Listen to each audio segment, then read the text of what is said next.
శ్రీ దుర్గాలమ్మ దేవస్థానంలో ఈ నెల 19వ తారీఖున శివరాత్రి మహోత్సవం సందర్భంగా ఉడుపురాట మహోత్సవం కార్యక్రమం నిర్వహించడం జరిగింది.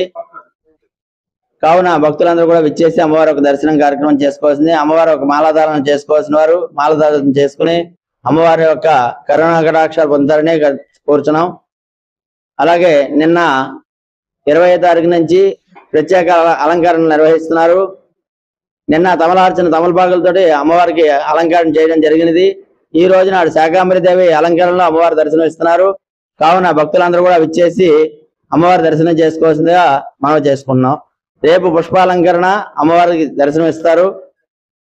ఎల్లుండి సౌభాగ్య గౌరి గాజులతోటి అలంకరణ చేస్తారు. అమ్మవారి దర్శనం చేసుకుని అమ్మవారి కృపా కటాక్ష పొందుతారని అమ్మవారి ఆశీస్సులు పొందుతారని కోరుచున్నాం.